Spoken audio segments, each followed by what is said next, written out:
Oh, I can, yeah, I got some and I can go.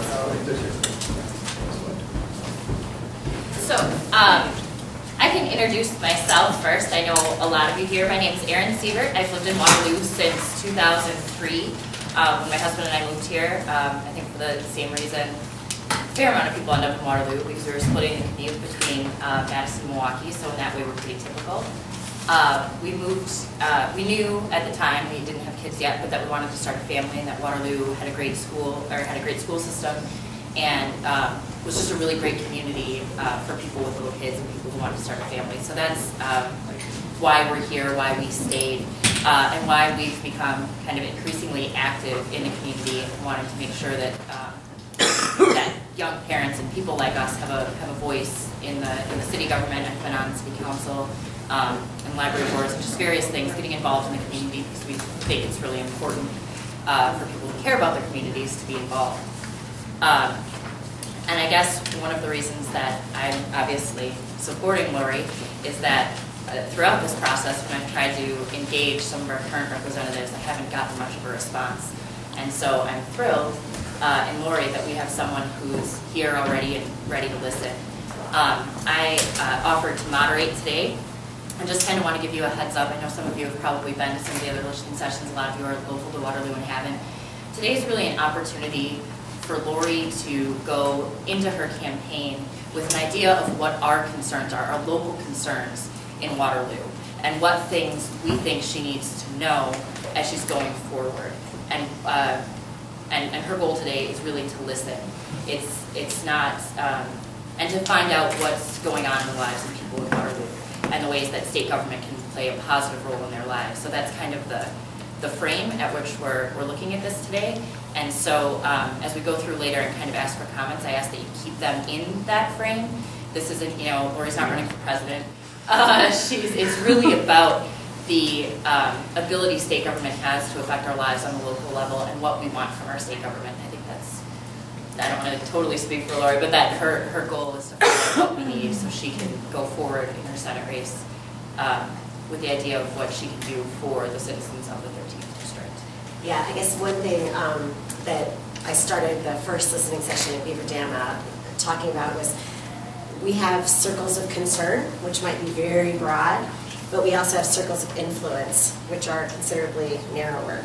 So, obviously a circle of concern might be the price of stamps. People might think the price of stamps are too high. Well, that would not be within the circle of influence that I would be acting in. So, federal issues and things like that aren't within my circle of influence as a state senator, so we probably won't talk about things like that. Yeah, so do we want to go with this, or do you want to take concerns? Well, we can kind of just start and go around the room, and I see, if we want, we can just start in the front if you have a concern, so we can make sure that everybody who wants to speak and have something they'd like to share with Lori has a chance to do it. I will be writing the main points down as we go. So if you don't want to go, just pass. Just here. Everybody's pass. Gee, nothing. All right. Dick, what do you got? Can I broaden out past Waterloo a little bit? Absolutely. I serve on the Jefferson County Board, and one of the concerns is family care, the cap on family care. And if that doesn't get lifted, what it's going to have cost in the county. Your thoughts on that?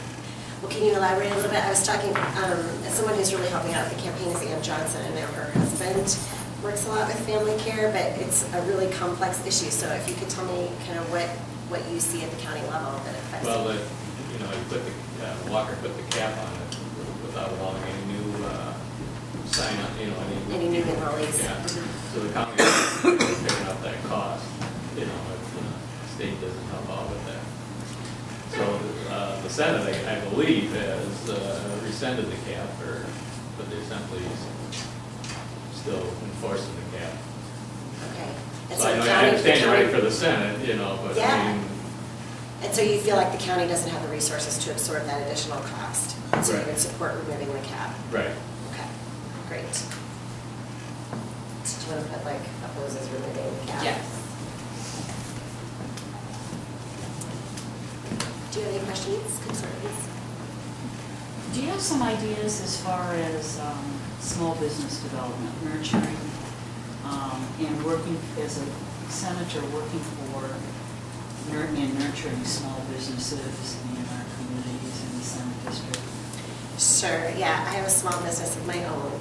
And frankly, it would be much larger if I felt a little more secure in all the laws and regulations, and if I felt like healthcare was going to be taken care of. A couple of years ago, I got to the point where I'm a photographer and a freelance writer, just so you know. So in the summer, I do more photography. In the winter, I tend to do more writing, just because we live in Wisconsin. I can't afford a studio, so I do a lot of work outside, and I convert my garage to a studio in the summer to do portraiture and stuff. But mainly, I do wedding photography. And a couple of years ago, I got to the point where it was just too much work for me to do by myself, and I knew I needed to hire an employee or two. And I started looking into regulations, and I thought about hiring someone part-time, and I still do a little bit of, bringing somebody on part-time.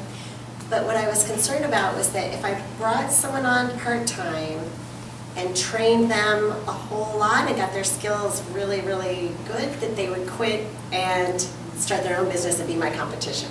And I didn't want that to happen. And so I decided what I really needed to do was hire someone full-time, treat them really well, send them to training when they needed it, send them to conferences when they needed it, pay for their benefits, do everything that I could to make them be a happy employee that would stick with me over the long haul. And that just wasn't an option, mainly because I couldn't afford to pay their health care. I couldn't see how I could make that leap. And so what I ended up doing was increasing my fees so that I could feel like my business was growing, but I wasn't able to take on additional work because I can only do so much work by myself. So that's the situation I'm in. So my business didn't create jobs. And I feel like there are things that government can do to help that. I feel like if people had affordable access to health care, if small business owners, if farmers could somehow buy into some kind of healthcare system or some kind of pool or something like that, that our employees then could get their benefits paid for without it being this huge leap of faith for me. Like, I'm sure my business will be so successful that I can pay this person's full-time wage as well as this huge healthcare bill.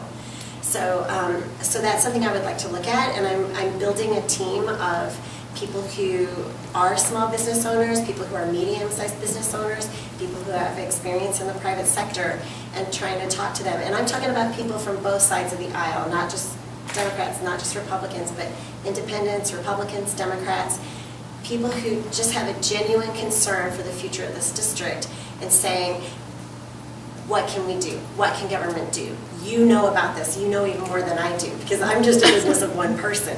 What has your business experience shown you? And let's get serious about doing something. Thanks. Yeah. So we're actually, Oh, sorry. if we could just keep going through to make sure I know there's Oh, I'm more sorry, we skipped water over. over there. No, that's okay. I just don't want to skip anybody who might have something over here. If I get 2 minutes, I'll Absolutely. take it. Building on her comment was, small business, medium-sized business, 2/3 of the economy is small business owners, or small businesses, that's where people are employed, and 2/3 of the economy is consumer-driven. And I think the massive growth in the state, United States-wide, two-thirds of it was from businesses below 50 people. So the economy is driven by that lower level of small businesses, regular ones, wedding photographers, the small business down the street. So I guess my comment, if you're listening for all this stuff, is to go that direction. The Railbacks, the Briggs and Stratton, Walmart, they get all the attention because they're huge and they've got huge checks. But they don't drive the economy. It's people that spend money drive the economy. So if the farmer has a safe business, he can go out and buy a tractor from who? John Deere.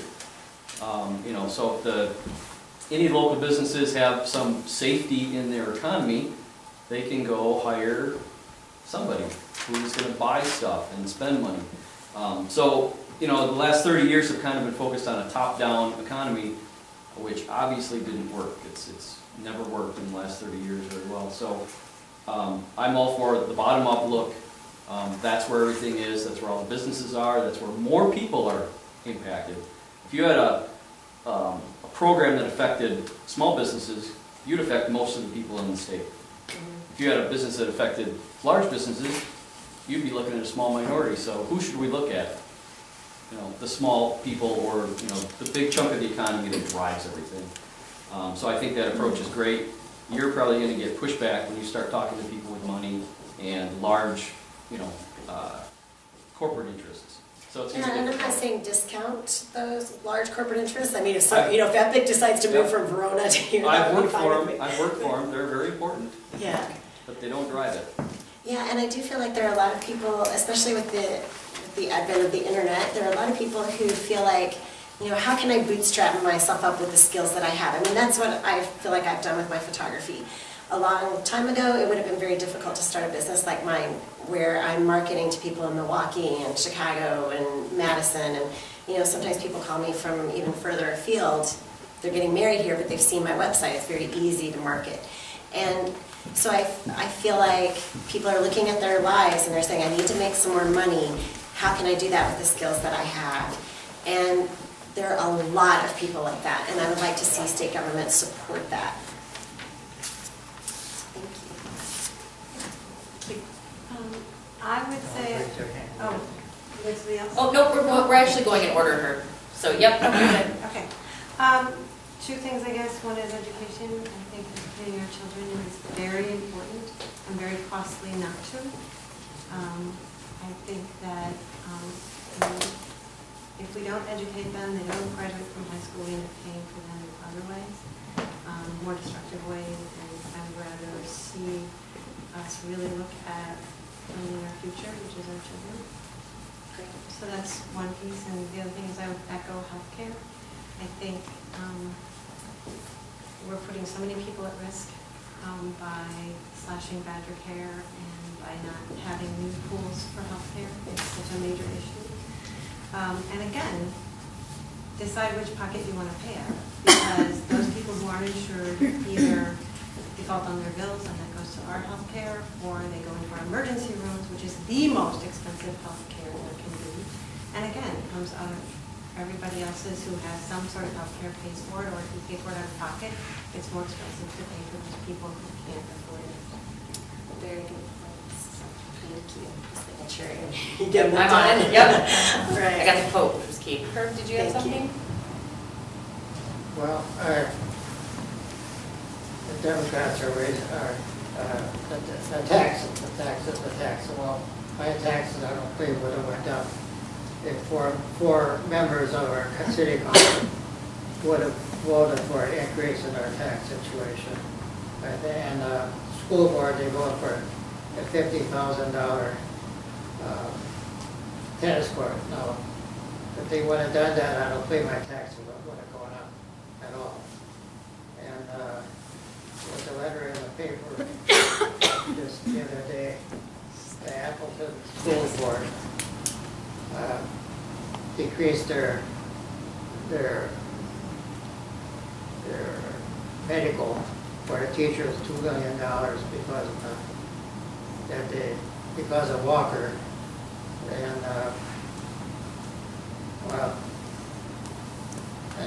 I'm concerned about all the Democrats not going with this mine bill. And everything that I've read, mining ore, there's so much advance, and there's so many regulations that there won't be much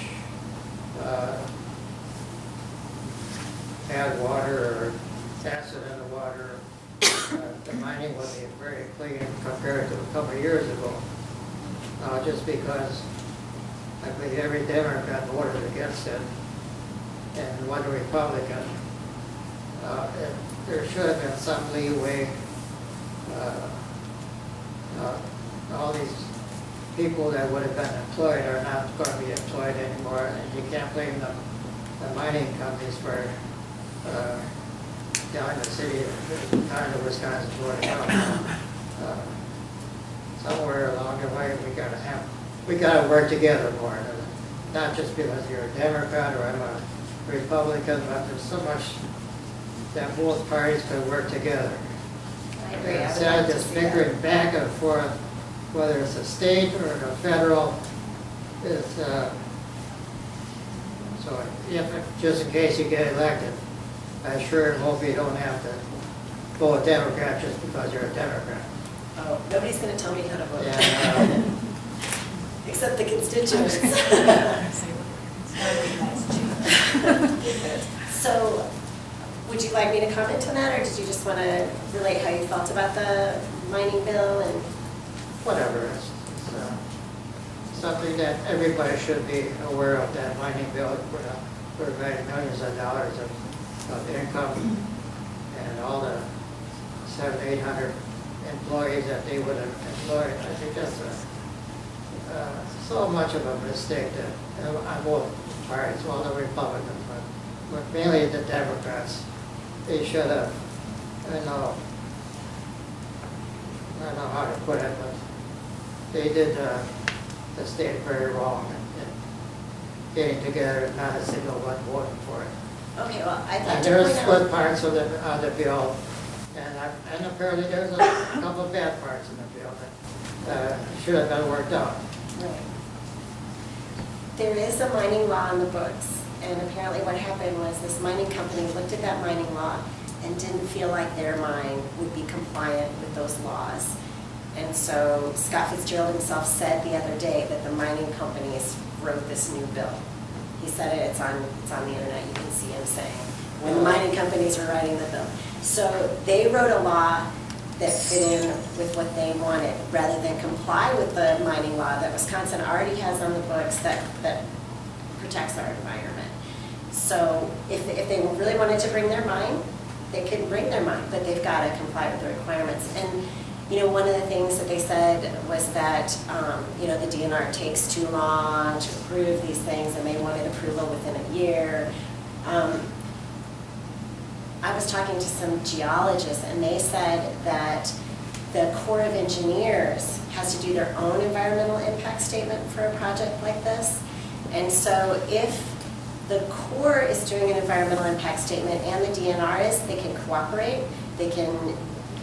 Apparently they can share studies about soils and water flow and stuff like that. They can prepare those together. If the DNR is on an abbreviated timeline, the DNR has to pay for all that stuff themselves as they prepare their report.